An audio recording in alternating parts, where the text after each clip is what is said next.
Dear Brandon Bays, welcome back to Welcome Soul Business here on the Empowerment Mindset Day. I'm so delighted to finally get a chance to use this material with people, not just talk about it, but actually give people a direct living experience of the process work. So we should have a wonderful time here. Brandon, you are the founder of The Journey. And for those who don't know The Journey, maybe you can explain us a little bit about it.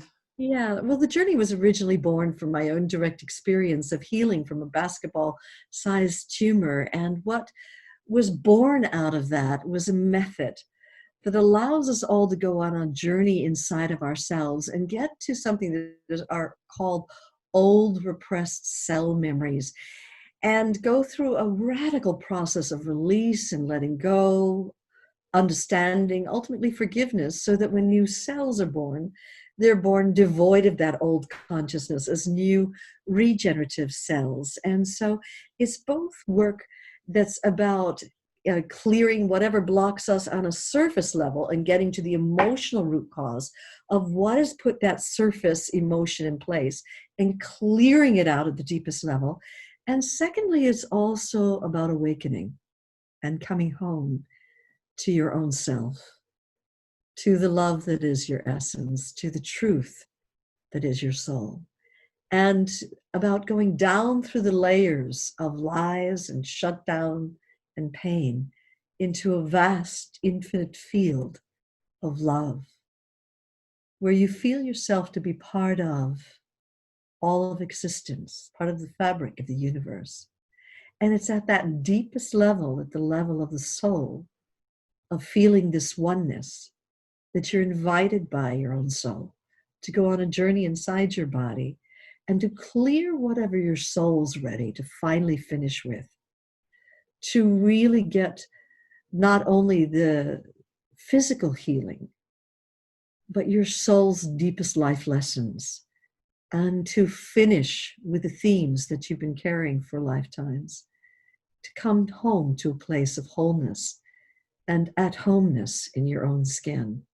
So that's the work in a nutshell. It has vast, many different courses and many different methods. And I'm really excited that we're going to be sharing the one that I underwent when I was facing down my worst fears. So what I can imagine is that today there are many people out there who are having fears before they are founding their own soul business. So maybe you've got some exercise for us or for them to do with us to go through these fears and lift up. Well, I shared earlier that I came to this crisis stage. I'd had 3 years of running catastrophe, where the first year was the tumor that I healed from, and the second year my house burned down and my cars exploded and I was financially wiped out. And the third year, my husband of 20 years told me he'd fallen in love with a younger woman and he had spoken to her about marriage. And so it was a year after all these catastrophes, one after another, where I lost everything.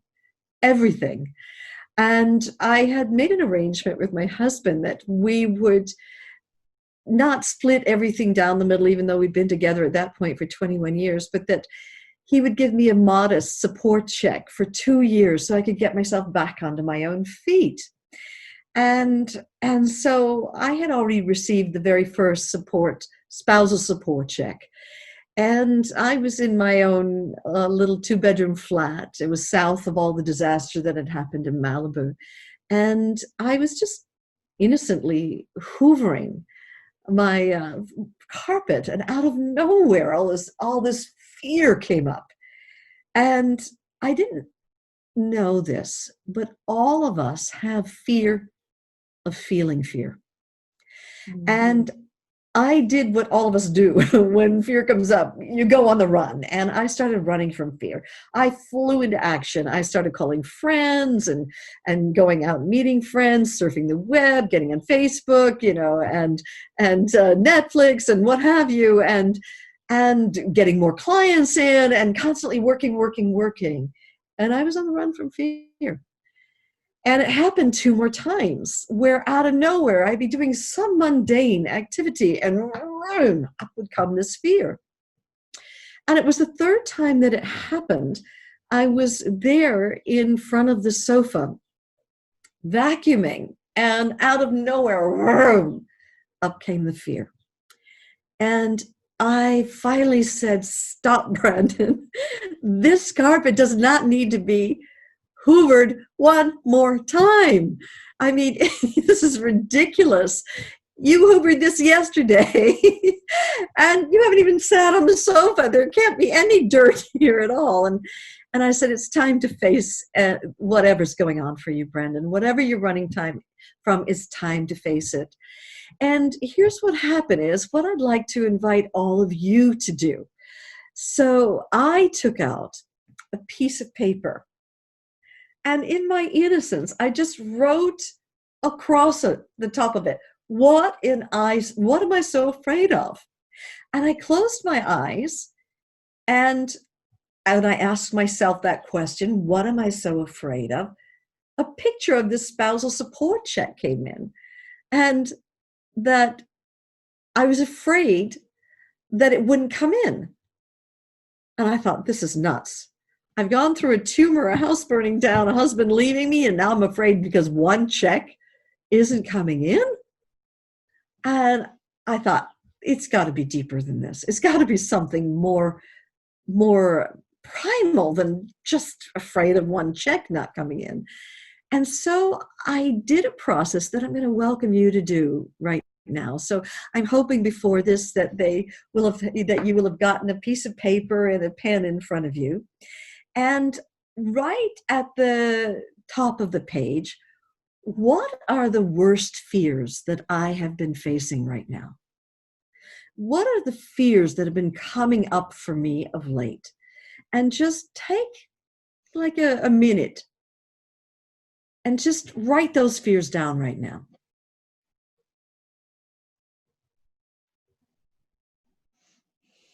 It can be fears around your relationships, around your business, around your own abilities,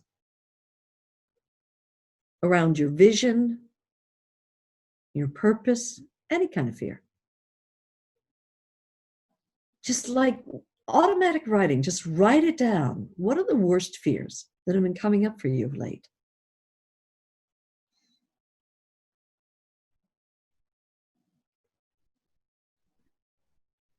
Okay. Now, if you look back at the screen, I'll share with you what happened. So the worst fear that I had at that time, and my eyes were closed, is I made a picture of this spousal support check coming in. And I said, okay, so what's the worst that could happen? This spousal support check is not coming in. And if that happened, what's the worst that could happen? So I was trying to face directly into my own worst fears. And I thought, well, the worst that could happen is after a couple of months, I'd run out of money and my landlord would have to throw me out of the house. And I actually made a picture of my landlord, who I knew cared about me, throwing me out of the flat. And oh my God, the fear that came up for me and the shame that at the age of 41 years old, my landlord would have to throw me out onto the street. And I said, okay, well, there's the picture. The worst that could happen is my landlord's going to throw me out. How does that make me feel? And I put a line down the middle of the page. So what's the worst that could happen was at the top of the page, a line. How does that make me feel? And I wrote, well, it makes me feel just absolutely like a failure, devastation, fear. And I say, okay, so if this happened, that your landlord throws you out, well, then what's the worst that could happen? And I made a picture of being thrown out onto the street and then immediately going to my mother's house, which then I put a cross through, and I thought, I'm not going to do that. I'm not going to become a parasite at the age of 41 years old with all my education and all my degrees and certifications. I'm not going to suddenly go live with my mother. And so I made a picture of the worst that could happen when I'd go stay with my best friend there in Santa Monica. And as I made that picture, I heard the words, "You'll wear out your welcome." And I knew after about 2 weeks, I would wear out my welcome. And when I asked, well, how does it make me feel that I go to my best friend's house, and after about 2 weeks, she would gently try to push me out. And oh, the devastation and betrayal that I felt, and shame. And I let all that betrayal and shame come flooding. And then I asked, well, what's the worst that could happen? Let's say she does throw you out. And I ended up making a picture. So it's picture, feeling, picture, feeling. I made a picture of myself on the streets of New York City, my hometown. And I was sitting there with a cup, holding it out, trying to get people to put their quarters into the cup so I could feed myself. And how does this make me feel? And it was just desperation and helplessness and devastation, that with all my education and degrees and accreditations, that at the end of the day, I asked, well, then what's your worst fear? I haven't got what it takes to survive. So I wrote that down. And how does that make you feel?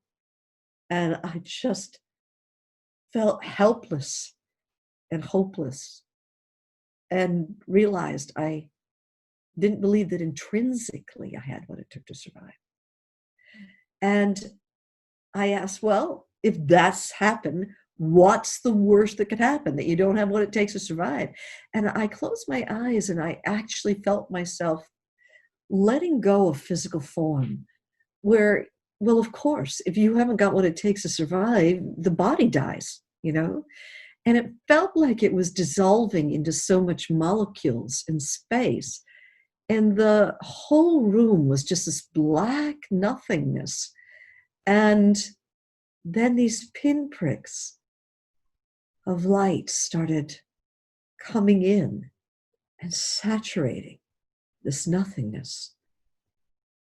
And then was flooded with this whole field of presence, of light, of love. And I realized in that moment that even if the body dies, this that is my essence cannot die. That this that I am is eternal, timeless, pervading all of existence. And I asked, well, if I'm not the body, who am I? Who am I? And I began to open deeper and deeper into this field of love. And I opened my eyes, and I circled that worst fear, the most essential fear that I had, which was this fear that I did not have what it takes to survive. And then I turned the page over, and I put at the top of the page, what's the best that could happen? Let's say you do face and clear with the journey process this worst fear. What's the best that could happen? And the best that could happen is I get real and realize that check's not coming in anymore. And I go to the meditation center, and the next day I find a roommate there who could help, share my 2-bedroom flat with me. And I cut my bills in half, which would buy me the time I need. And if that happened, then what's the best that could happen?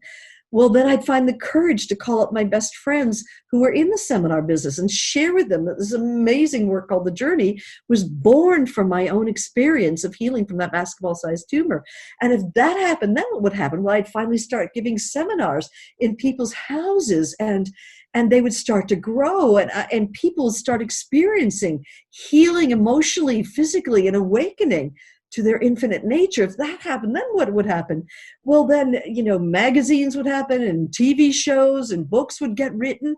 And if that happened, then what would happen? Well, there'd be millions of people around the world that would get this work, and it would allow them to experience awakening and healing. And if that happened, then what would happen? Would there be this wave of awakening and healing sweeping our world?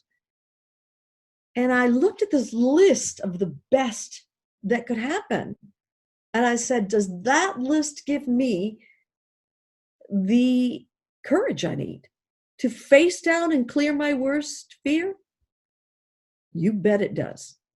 And that day, I did a journey process and got to the root cause of what had put that primal fear in place. And I cleared it out. And the next day, I went and got a roommate at the meditation center. The next day, I started calling my friends. Within a month, I had seminars happening all over America. And within a year, it started getting into newspapers, magazines, television shows. Year after that, the book was written, and I had no idea. And here we are, 26 years on, and now the journey's in 39 countries and in 24 languages. And I'm working with medical doctors and psychiatrists and psychologists, people from all walks of life, all because that day I was willing to ask the simple question in this mini process that I'm going to take you through right now. What is the worst that could happen? And how does that make me feel? So right now, I'd like you to write at the top of your page on the left-hand side, write, what's the worst that could happen? And on the right-hand side, how does that make me feel? And now you've already written down, you've taken a minute or two, you've already written down some of the worst fears that are coming up for you. So what I'd like you to do is, among all the fears that you wrote down, you may have written 3, 5, even 10 fears down, what's the worst among them that's really been coming up for you lately? What is the worst among them? And ask yourself, okay, this is the worst fear. What's the worst that could happen? Close your eyes and make a picture. What is the worst that could happen? And now ask yourself, as I open with this picture, how does it make me feel emotionally? And open your eyes and write it down. What's the worst that could happen? You've written that at the top of the page. What is the worst that could happen? Write it down right now on that left-hand side of the page.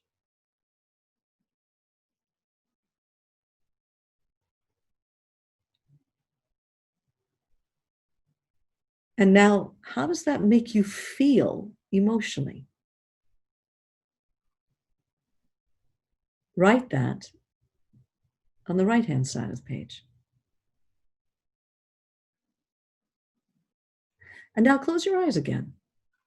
And then ask again, okay, if that happened, if the worst happened, then what's the worst that could happen?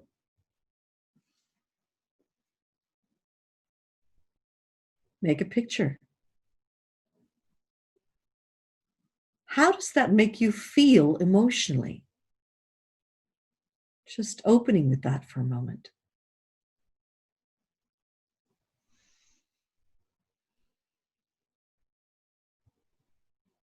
Opening your eyes. And what was that worst picture? Write it down.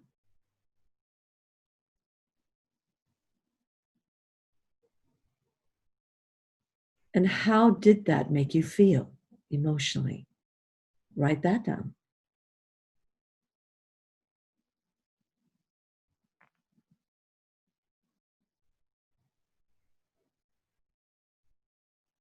Okay, close your eyes again. And now just asking yourself, if that picture actually happened, well, then what would happen? What's the worst that could happen? Let a picture come up for you.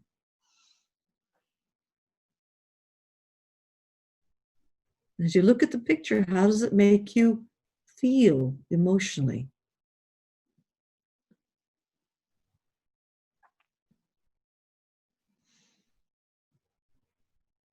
Now opening the eyes. And again, write that down. If that happened, then what would happen? Write down what the picture was that showed up.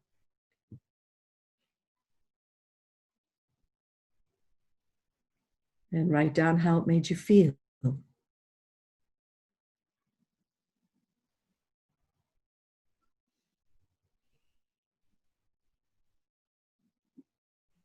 Close your eyes again and ask again. Well, if that happened, then what's the worst that could happen? What is the worst that could happen if that were to happen, that picture? What's the worst that could happen? I mean, in my case, by this point, I was already on the streets of New York, and the worst that could happen is I would die. But I don't know what's the worst that could happen in your case. So just make a picture of what the worst that could happen.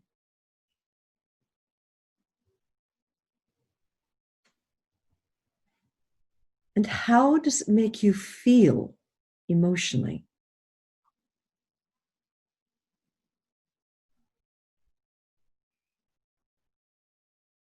Opening your eyes and write it down. Just write it down.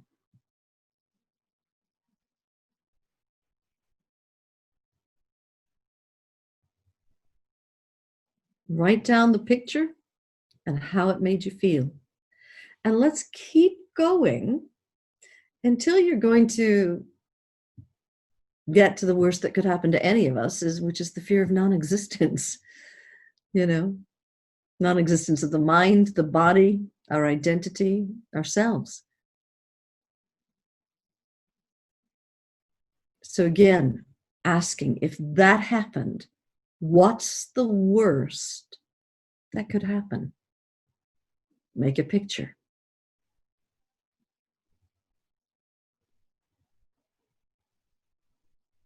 How does it make you feel emotionally?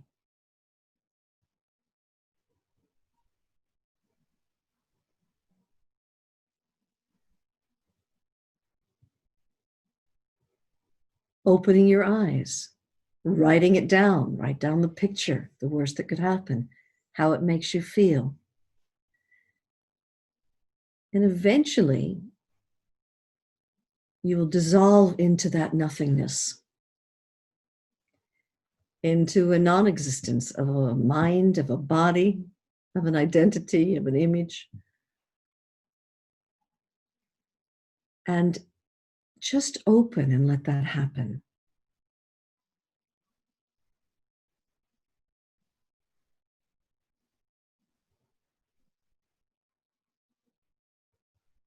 I'm just asking, who am I? Who am I? When all has fallen away, what remains?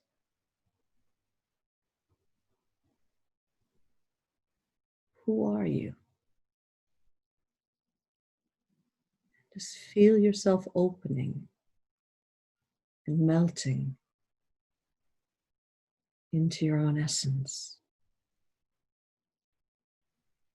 This form free, mind free, body free, endless field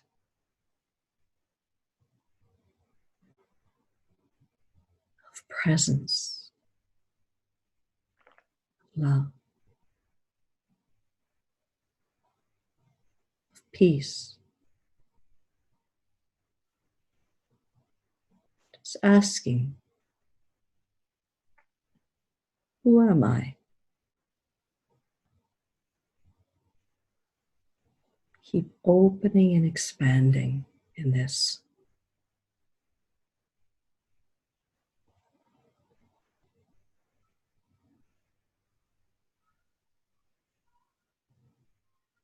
And opening your eyes and just circling your worst fear.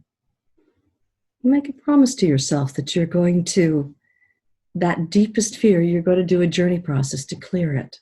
Now, you can get on my website, thejourney.com, and we have the original book in a more abbreviated form as a free download.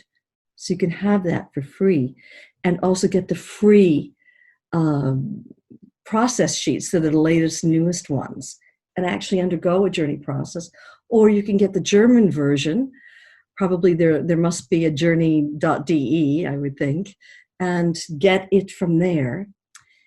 But let's assume that you have cleared your worst fear. Let's say you've cleared that circled worst fear. Turn the page over right now and write out at the top of the page, what's the best that could happen? Let's say you do face and clear your worst fear. What's the best that could happen? So write that at the top.